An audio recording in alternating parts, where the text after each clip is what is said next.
Hi guys, I'm Infamous, and today we're going to be taking a look at the Signal Shop currency and what characters you guys should be saving for. Now, the reason why I'm making this video is because they actually introduced a brand new mechanic in which you guys can pick any A-rank agent in the game one time a month. Now, for a lot of people, this is going to be very useful, and for a lot of other people, they might not like this video in general because some people don't save their Signal Shop currency and rather would go for pulls. Now, in general, I'm going to be explaining my reasons why you guys should be saving at least some of your currency, and if you guys do save your currency, what characters you should go for and why. Now, I have chapters so you guys can skip to a part you guys like, but I recommend watching the whole way through just to make sure you guys are getting the best out of your Signal Shop currency. Now, with that out of the way, let's get right into the video. First things first, I want to answer the question, why would you guys save your Signal Shop currency for anything other than pulls? Now, the reason why I personally save my Signal Shop currency is because of the fact that if you guys look at the raw pull value, a S-rank W engine, if you guys were to go for any S-rank W engine in general, would have to cost 80 pity. Now, that's if you're going hard pity. If you guys get it at soft pity, it should be around 64, maybe 70. Now, if you guys want to get one of these standard W engines, the only way to get them, since they don't have their own banner, is simply by losing the 75-25, which is already a big ask, or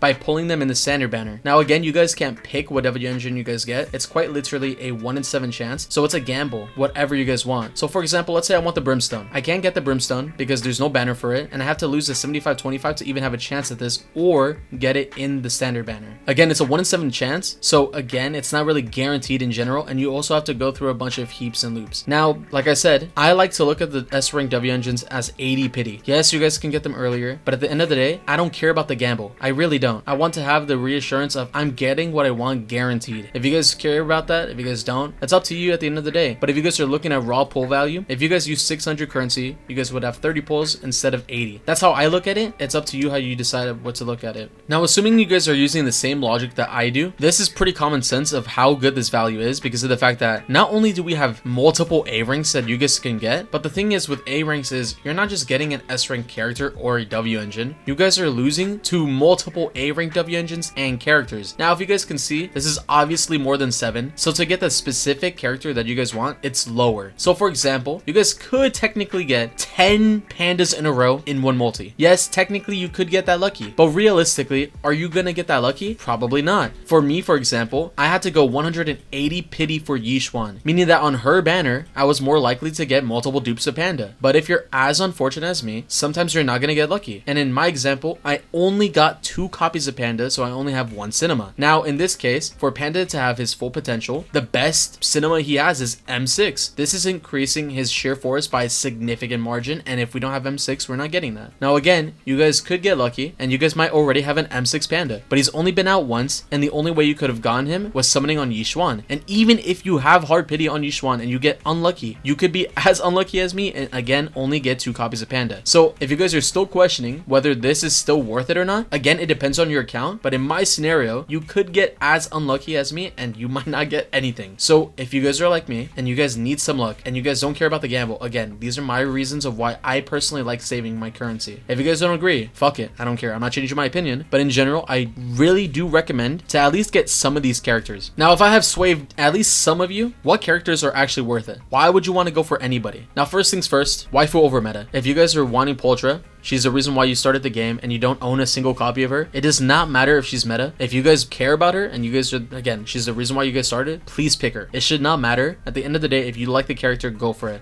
Now, when we start taking a look at the A ranks I personally recommend going for in the Signal Shop, the easiest choice in my personal opinion is actually going to be Panda. Now, the reason for that is simply because of the fact that he's the only dedicated sheer force support in the game. And when we start looking at the only sheer force character that we can actually make use of, it is Yishuan. And her best in slot team consists of Astro Yao, Yishuan, and Panda. He is a staple in sheer force teams, and even when we get an S rank support, we are more than likely going to be replacing Astro Yao instead of him, simply because sheer force is actually stackable and it serves as a different form of defense ignore. So having more defense ignore is obviously going to be better, and again, as of right now, he's the only person that provides that. Now, it also helps the fact that he's been on less banners since he's a more new character, meaning that you're more than likely going to have less copies than normal. So if you guys want to get more copies of him, since his best one is M6, I would definitely recommend going for him because again, he's the only dedicated sheer force support. That's simple, that easy. He is my #1 recommendation for that simple reason. Now another good A rank support I would be recommending is Nicole. Now the reason for that is because her support works with quite literally anybody. We get a free copy of her, and with that free copy, she's giving defense ignore to every character in the game. Now, as of right now, Shield Force teams don't require her, but quite literally every other team can. If you're running hyper carry, crit scaling DPSs, you can make use of the defense ignore. If you're running anomaly, you can make use of the defense ignore. Now, if we take a look at Nicole's M6, her M6 is giving crit rate to the team. Crit rate is going to be insane for literally any one of them. So in general, I would definitely recommend going for Nicole's copies if you guys like the character and in general just want a really universal support. Now, I personally think Panda is just better simply because, again, he's irreplaceable at least as of right now. But if you guys want the most universal character, she's by far the easiest pick because unlike the sheer force support where it's only limited to rupture characters at least as of right now, Nicole is serving quite literally every character in the game. So again, very easy recommendation for those that are looking for just pure meta reasons. Now another character I'd be recommending is Piper, and that's simply because if you guys are planning on building an anomaly team, the only other free-to-play agent we have for anomaly is Grace. So obviously I'm going to be recommending Piper if you guys don't have copies of her. If you guys want to get another free-to-play team and you guys strictly want to start building an anomaly team, Piper is a easy recommendation for that reason. Now if you guys have Grace and you guys have a couple other agents, you guys do not need Piper. You guys can use it for any other person. But if you guys actually like Piper and you guys want to build a free-to-play anomaly team, she is quite literally a must-have because she's the only anomaly free-to-play agent in the game besides Grace. Again, very easy pick for those that want to build an anomaly team. Now the next A-rank agent I'm going to be recommending is going to be Pulchra, and that's simply because of the fact that she's the only free-to-play off-field stun agent in the game. The only two other agents being Trigger and Chufufu. Now, if you guys end up getting her, you guys are going to want to try to go for M6 simply because of the fact that her buffs are actually no longer limited to Aftershock. This makes her very universal, and you guys can use her for quite literally any person that scales off of Aftershocks and needs that on field, or in general just wants an off-field stun unit. So again, she's going to be very universal, and I would definitely recommend her if you guys want an off-field stun because again, she's quite literally the only free-to-play option. Now the next A-rank agent I'm going to be recommending is a little bit niche, but she's very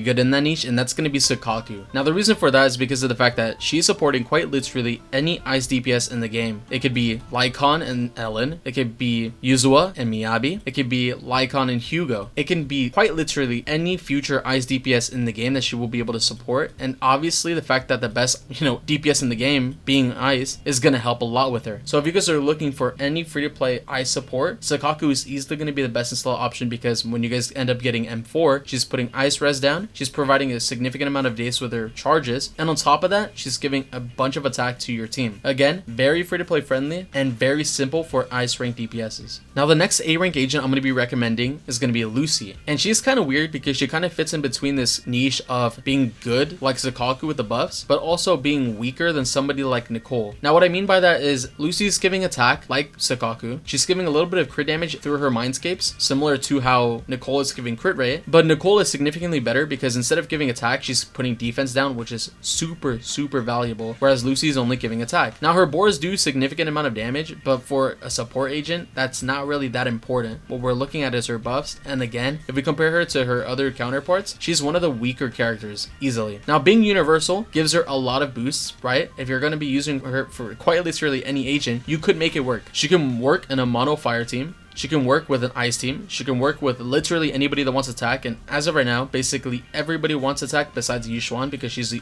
only HP scaling DPS in the game. So unless you guys are running her with Yushuan, literally everybody can make use of Lucy's crit damage and her attack support. So again, she's a very universal support, only reason why I'm recommending her. Otherwise, I feel like everybody on this list so far has been better than her. Now, lastly, I'm just going to quickly mention, honorary mention, Seth. He's the only free-to-play support for Anomaly. He's not that good, so in general, I'm not going to go into him, but if you guys get M1, it's a good stopping point. You guys get a little bit of anomaly proficiency whenever he has a shield, and assuming that you guys have the shield, he's also giving anomaly buildup. So again, very easy character to recommend for that reason, but we have Yuzua, so he's not as good as Panda because he's already been replaced, For that reason, Seth is an honorary mention. But again, when it comes to Lucy, if you guys want her because of how universal she is, you guys could go for her, but just know that a better universal support is obviously going to be Nicole. Now that I've gone over every single A rank and why I would personally personally recommend them in the first place. It's up to you guys to decide what you guys want to do, whether you guys want to save your signal shop currency, whether you guys even want to pick the characters that I've recommended. In general, it's up to you guys to decide. Now, at the end of the day, it's waifu over meta. If you guys want to go for Ben, even though he's, well, realistically pretty shit, it does not matter. If you guys want Ben, go for Ben. If you guys think Corrin's your favorite character, then go for Corrin. It doesn't matter what character is good, because at the end of the day, you guys can make any character good, at least as of right now. Power creep is pretty strong, but it's not that crazy in the game, at least as of yet, to the point where your favorite characters are unrunnable. So again, if you guys want to go for Corrin because you don't have her M6 and she's your favorite character, by all means go for it. Fuck what's meta. Go for your favorite character. It does not matter. At the end of the day, do not take my word like it's gospel. It's not. But these are my personal opinions. Now, I hope you guys enjoyed the video. Thank you for the 30K. Thank you for 800 subs. It is ridiculous how much you guys are supporting me. Again, big thank you to everybody. I really do appreciate it, and I'm going to try to get more videos out. Now, I'll see you guys in the next one.